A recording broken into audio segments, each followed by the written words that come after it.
Hello, I remember 2 weeks ago that I just finished the expectation of discrete random variables, but because the time is very limited, I cannot continue with the variance. So today I will begin with the variance of discrete random variables. Remember that all of the cases we discussed, including expectation 2 weeks ago, is all about discrete random variables. And for the continuous random variables, the situation is very similar, but we'll not talk about here. We'll go through after this lecture. And the variance. So first of all, we need to find a explanation of what is a variance. So variance pretty easily. It's just as many of you already know from like probably high school.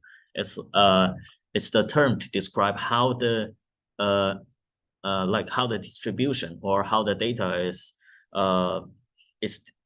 distributed or separated in a set, for example, from negative infinite to infinite. So we'll say the variance of random variable we define as here.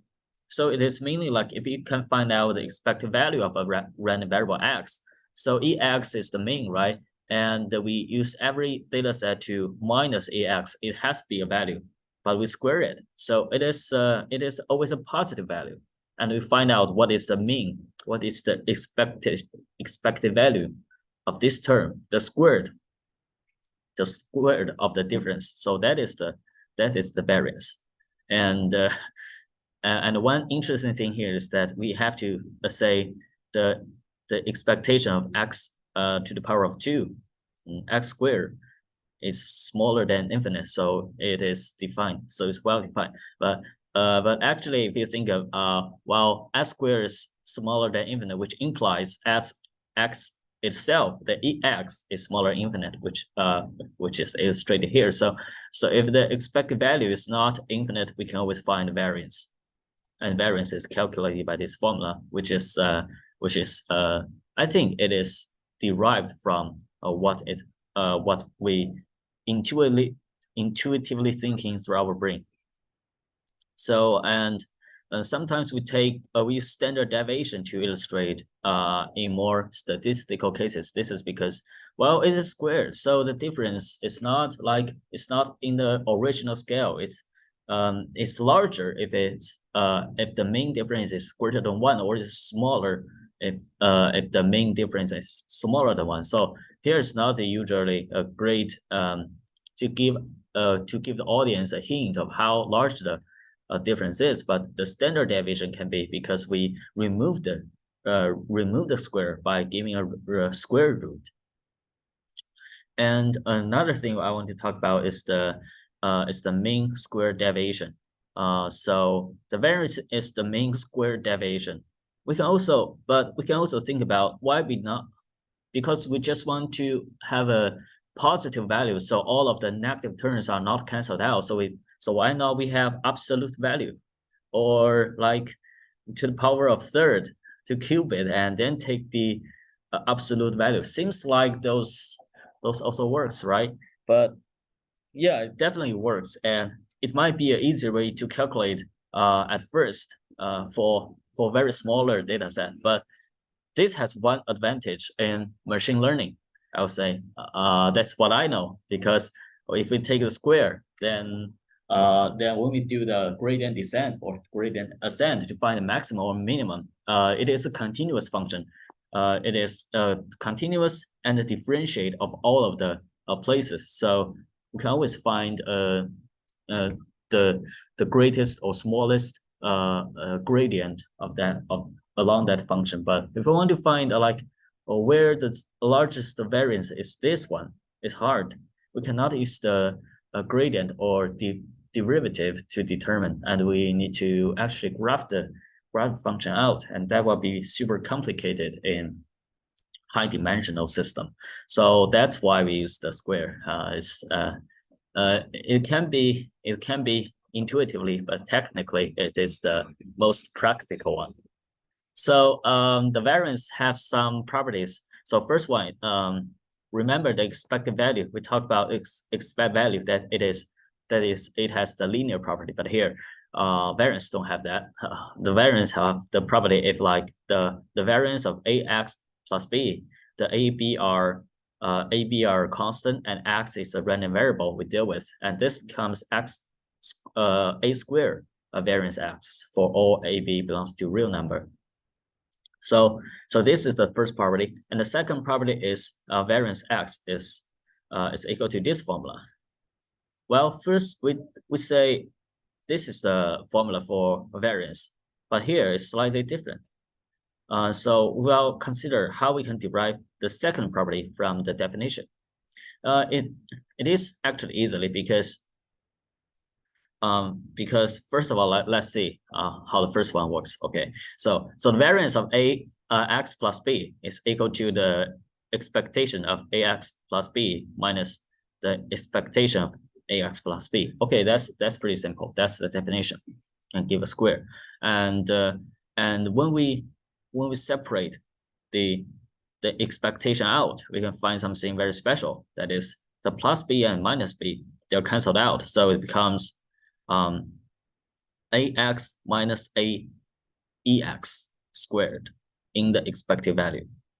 And just because A is a constant, we can move the A out, so it's A squared. Because A is in the bracket of squared, so A is squared, and A squared is constant, so we move it out and becomes this one. And imagining what this is. Well, this is actually the definition of a variance of a variable X. So it becomes this one, and this satisfies with the first.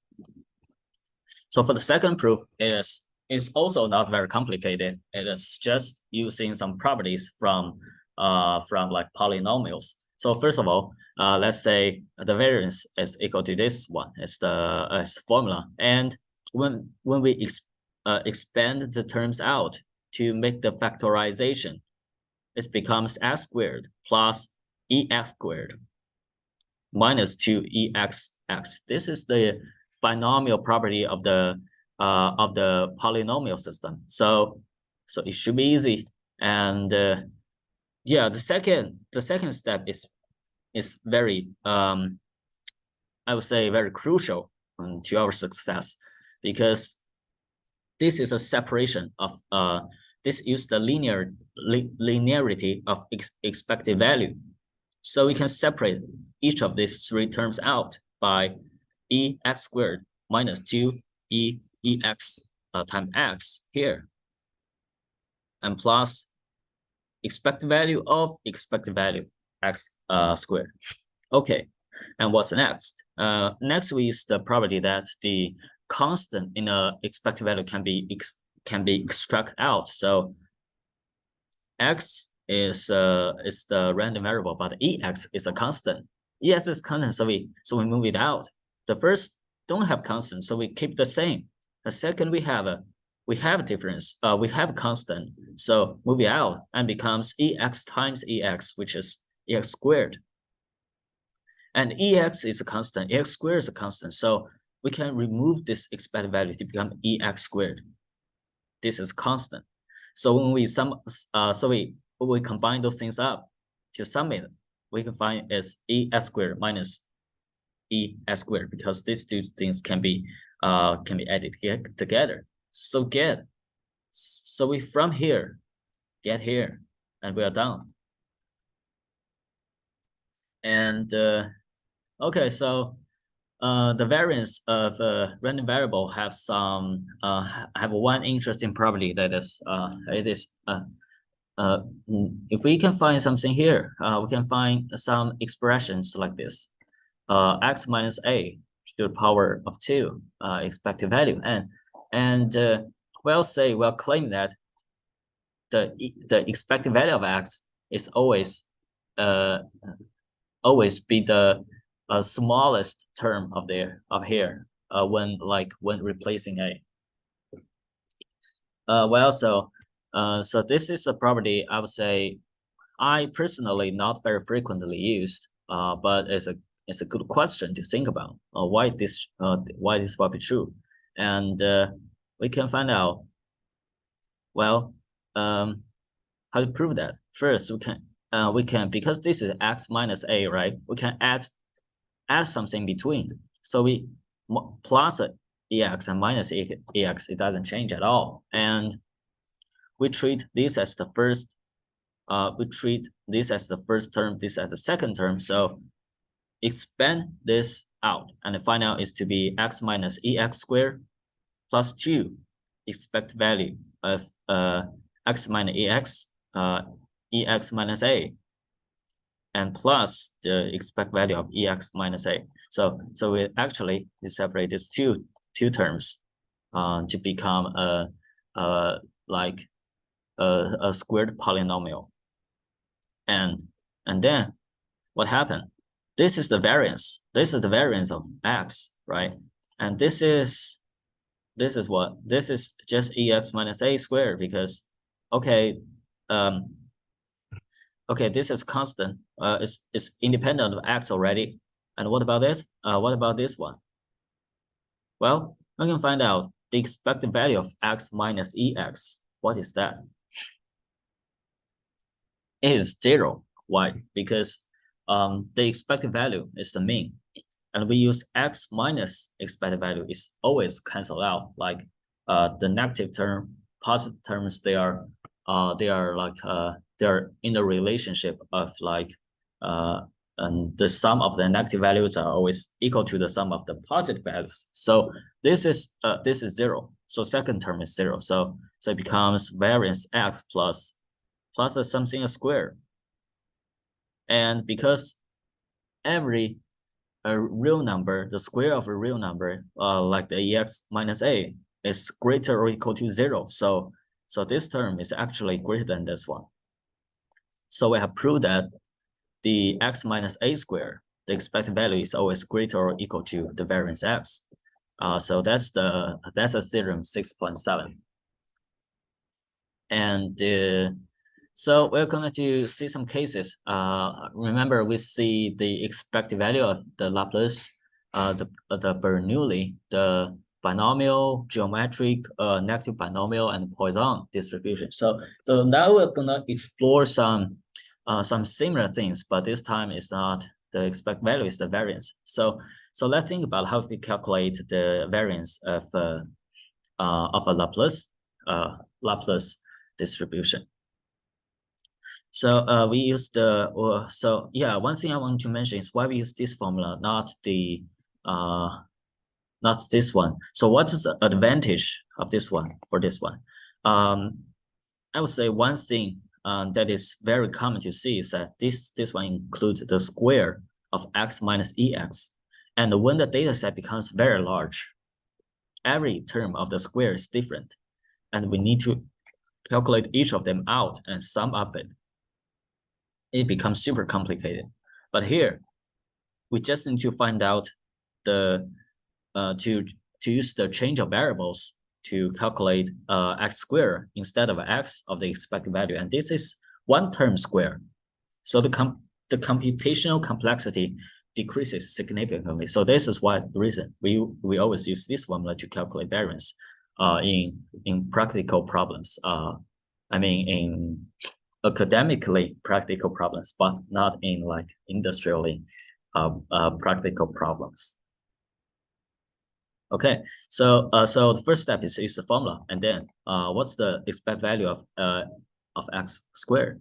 Well, this is the formula of the expected value, and it's the probability times the value, which is now k squared, right? It's not k anymore. And do you remember we already calculated this one, the expected value in the Laplace distribution? So it's, yeah, you can calculate again, but it must be 1 plus n divided by 2. And what's this one? Well, we use the ratio, the geometric series formula, the sum of the geometric series formula. Every term is different by like k squared, and it's 6 times n times 6 under n times n plus 1 times 2n plus 1, and it becomes it becomes this value. So divided by n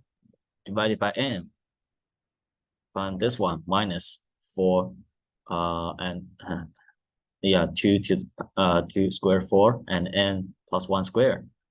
Believe it or not, finally, when you separate all those things out and combine it, it becomes this one.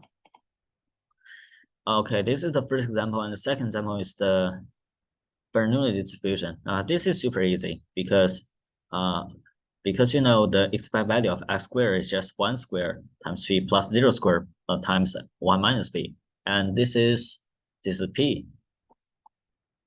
And we know that Ex is equal to P in the Bernoulli distribution. So this is P squared. So, well, let's do a factorization. It becomes P times 1 minus P, and we're done.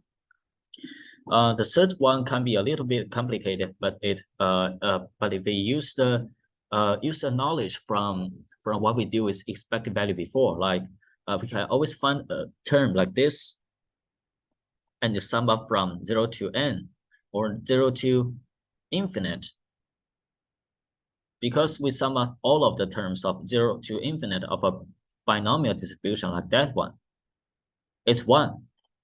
So we are also use that property in this question.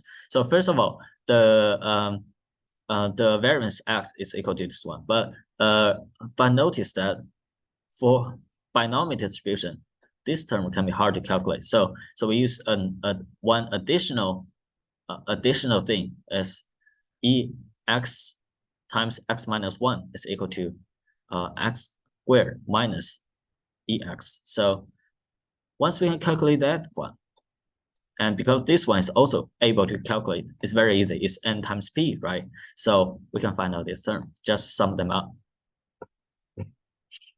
So the first thing is that if we use the change of variance, change of variable from x, change from x to x times x minus 1, which is we can say it's gs, but okay, if it's gx, then here's gk. So just plug in it and use the and this is the probability for each k. And because when k equals 1 and when k equals to 0, this is 0, and all of them are 0. So when k is summing up from 0 to n, it's just equal to 2 to the n. And we can also write this term expanded to become n factorial divided by something like that. The definition of the combination. And well, we say k factorial is equal to k times k minus 1 times k minus 2 to something to 1. So this is case when we can deal with here.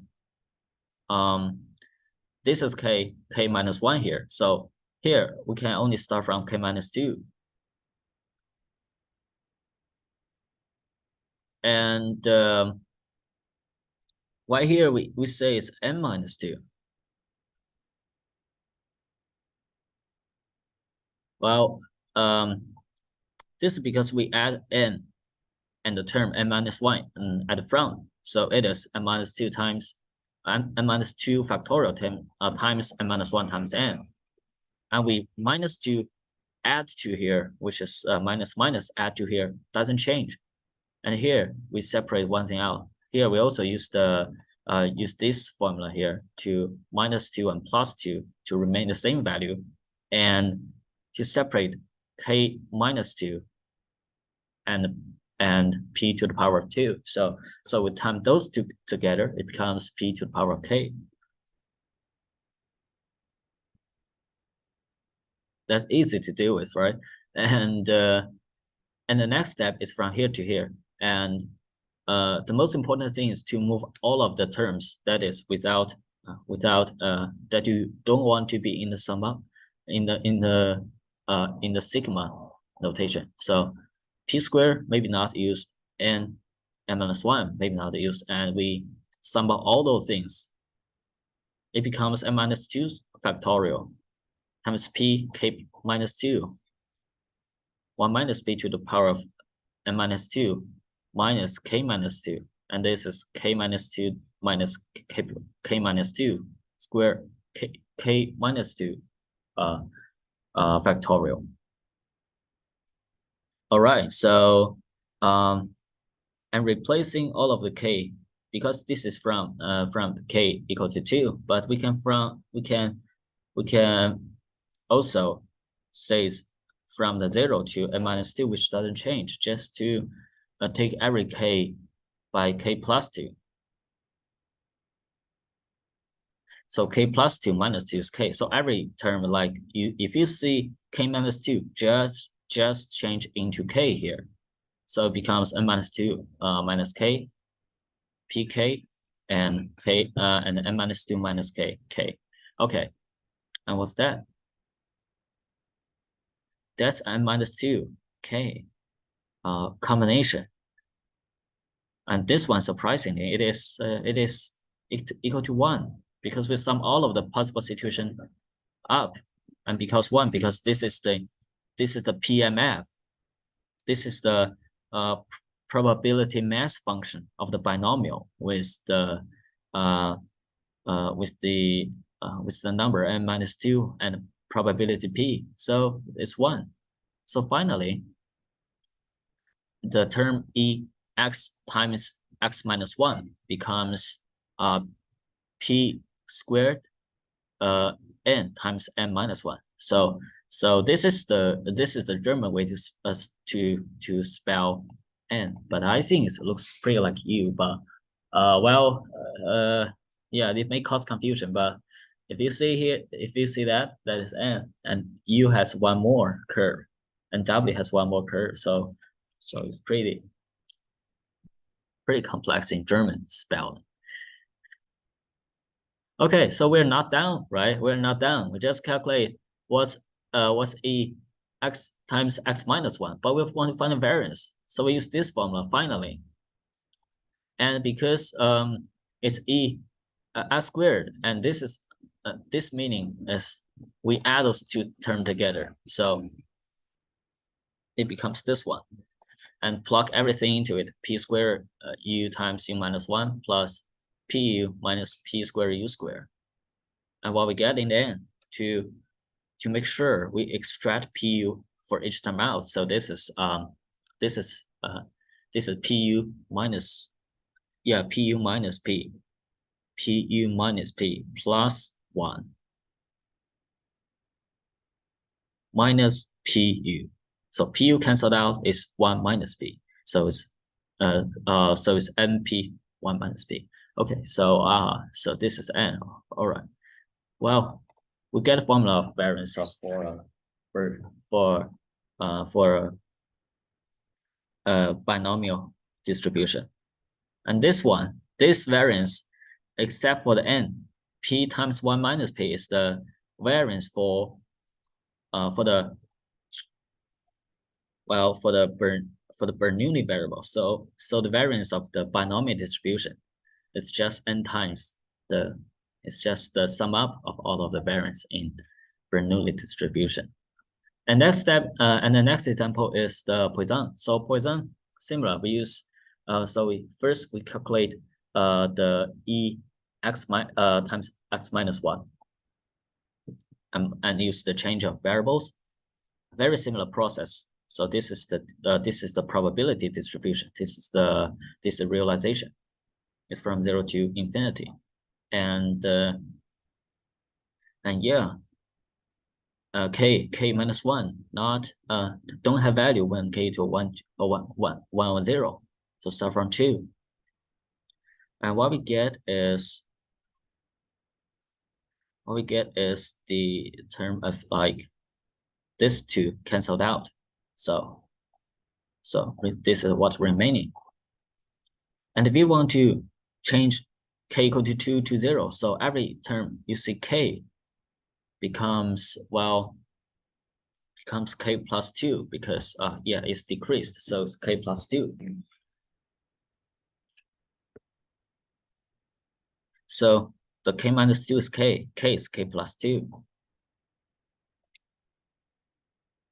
And this becomes we separate the lambda of k plus 2 into lambda k times lambda square. So lambda square is moved out.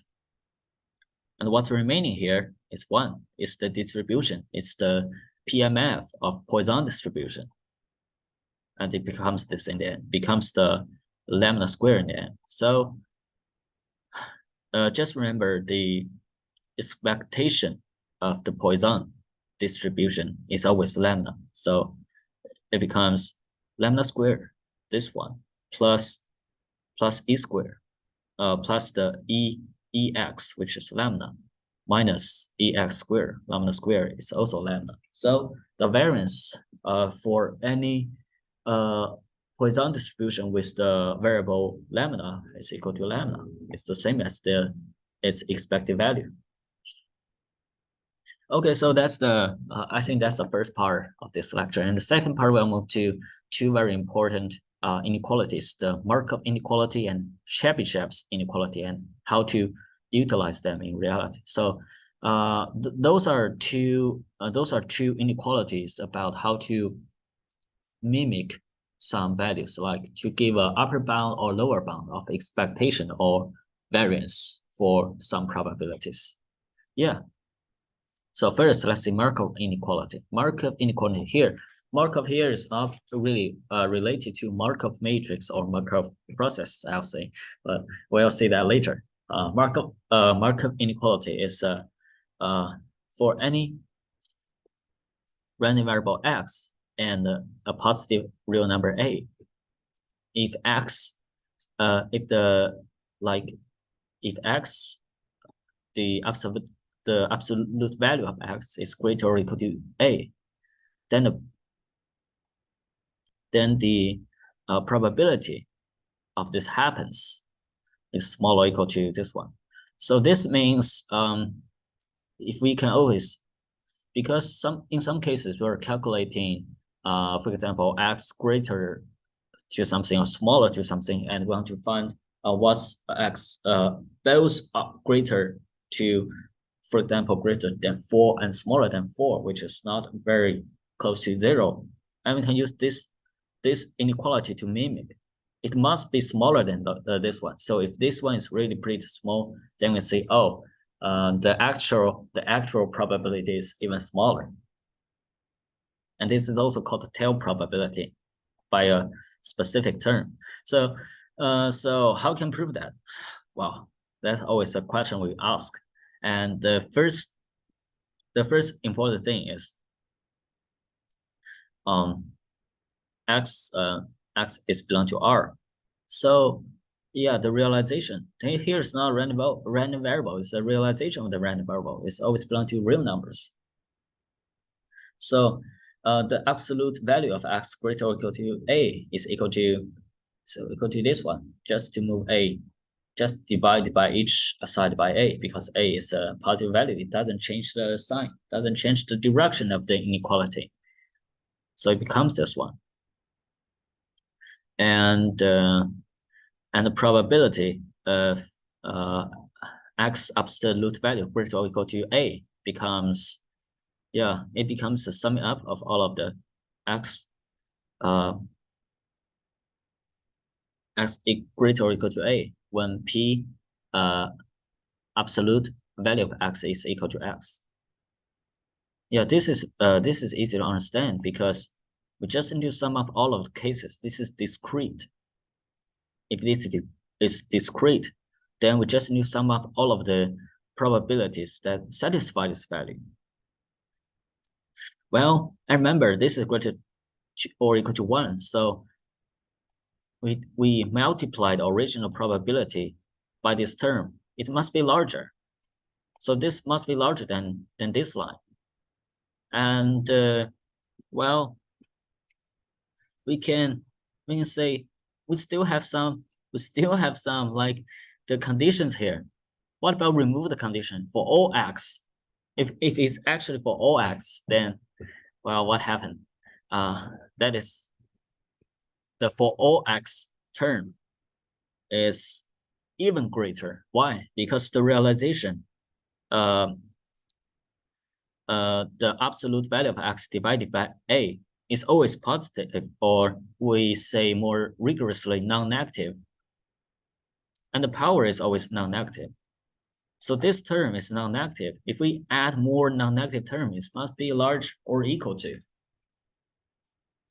and we move 1 divided by a out. What happened here? Well, this is the expectation, the expected value of the absolute value of x, and becomes this one when we move the 1 divided by a out. So we proved it. This one is equal to this one, finally. So this is the Markov inequality. And the second inequality is called Chebychev's inequality. Well, it's different. It looks more complicated too. It means if we can find out a positive number a such that the probability of x minus ex, absolute value, greater or equal to a, the probability is always smaller or equal to the variance of x divided by a squared. So what does this mean? The Chebychev's inequality, instead of the Markov inequality, it provides us with information. We want to find out some so the situation we use Markov inequality is when we find out that a certain number of a certain realization of a random variable is how far it is from 0. But here it becomes different. It becomes how large is the variance, how large is the difference between an expected value between the expected value and itself larger than a certain thing is smaller or equal to this one. So we can find the upper bound for how large the difference between a certain realization with its distributions expected value. So in another way, we can say Chebychev's inequality provides a simple way of estimating the probability of a random variable deviating from its expected value. Yeah, so that's the thing we want to use. And well, the alternative form of this formula, this Chebychev's inequality is P x minus ex is greater or equal to a root square of the variance is smaller or equal to a square under 1. Okay, so this is just like to divide this thing out to divide variance, and we need to time another mean root square of variance because the square in below. So how we can vigorously prove that? We can use Markov inequality to prove the Chebychev's inequality. So this is the starting point. This is our starting point. And the probability of x minus ex square greater or equal to a square, right? This is always correct because this term is positive. This term is positive. So this is the property of the real numbers, the positive real numbers. When the square is greater to equal to another square, the original value must greater or equal to another value, and this is the relation of the equal of logical equivalence, which means it's in the relationship of if and only if. And this one is smaller or equal to this term. Why? Because remember what is in the Markov inequality. It describes an absolute value greater or equal to a smaller than the expectation of the expected value divided by a. So here the x minus ex square is the well, this is the x, and a square is the a. So it's divided by a, so divided by a square, and the expected value inside becomes x minus ex square, and do the absolute value. So this is what? This is the variance, the upper half is the variance, and below is a square. So we done the proof. And also additionally, I want to introduce 3 important application. Let's find out how much we can get touch with today. So first one is called the weak law of large numbers. So the weak law of large numbers, the intuitively understanding is if you throw a coin and it can get head and tail for probability each of is 1 over 2. So after a very long term, you count the number of head, and it must be very, very close to or extremely equal to the half of the number of the tails. While this one is theoretically large, which means it's actually go to infinity. So let S be the number of success in an independent Bernoulli experiment with success probability P. Then for all of the epsilon greater than 0, we can find out this probability. And the right-hand side converges to 0 when it goes to infinity. Why? Because although this is for all of the absolute for all of the epsilon greater to 0, but it's already fixed. It's already defined. It cannot change. So it's already defined, but n is not defined. N can go definitely infinity, and p and 1 minus p is defined. No matter how small p is, it is already defined. So this cannot go infinity, but this term will go infinity. So it becomes a real number divided by infinity is just 0, right? So this is smaller or equal to 0, which means it is just converged to 0. That's the convergence definition. What's the interpretation of this one? Remember, Sn is the number of success. N is the number of the actual experiment. And P is the probability, which means the relative frequency of the number of success. The number of success, the frequency, which is the ratio, is converged to the probability of a success P when n becomes super large or goes to extremely n of infinity. So this value, this formula is also formalized the frequentist interpretation of probability. Remember, we talking probably in the first lecture that a frequentist interpretation of probability is just like the long-term continuation of a repeatable experiment. So the probability becomes like a long-term approach of the repeatable experiment, and because it repeat n times. And another interpretation of probability is the Bayesian interpretation, which is to say it's not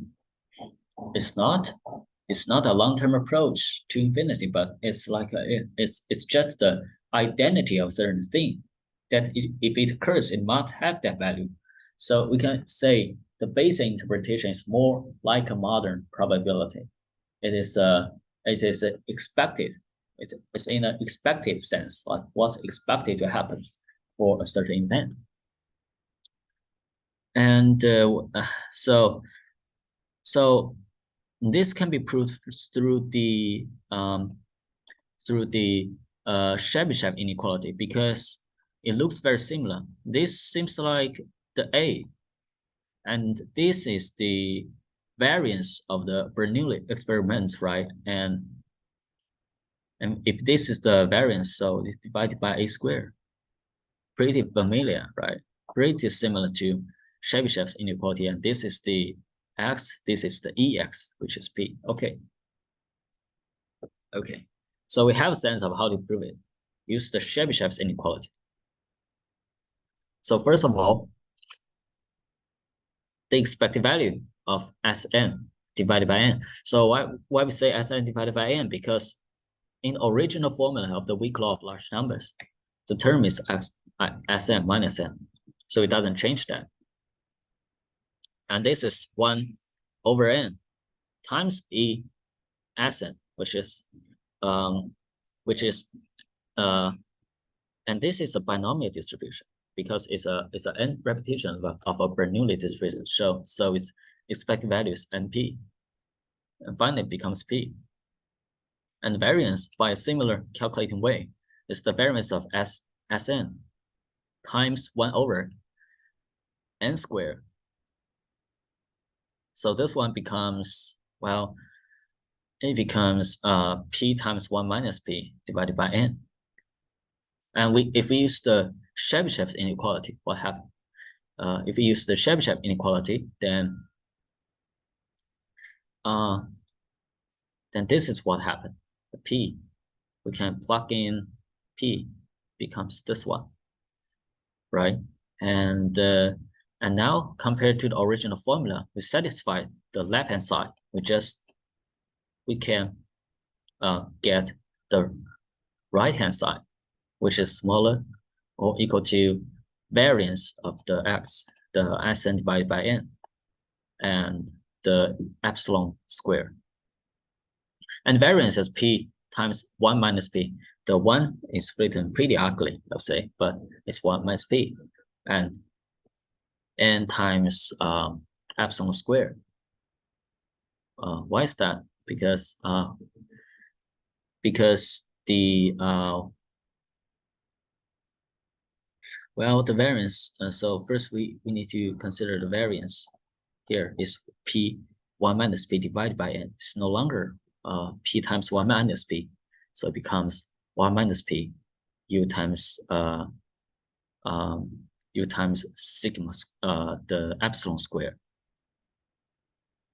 Well, that's pretty dumb. So if n goes to infinity, in this case, those are real numbers. This is real number. P times 1 is P is real number. Epsilon square is real number. N is infinity, so it's 0. And the second application of Chebychev's inequality is this one.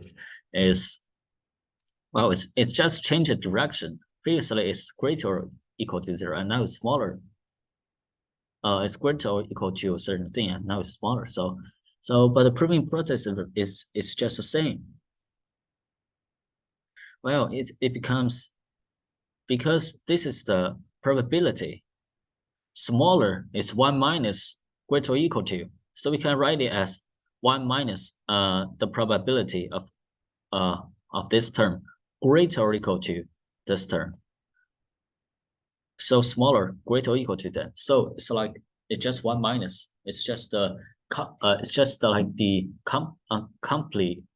complement set. So this is however, this one is the inequality. This is the Chebychev inequality, left-hand side, so it must be smaller or equal to this one. Remember, this is A, so we need to not only times A squared, but also square the root square of variance. So now it becomes, we divide by the variance out and becomes 1 minus A squared over under 1. So what is this thing means? So it just means like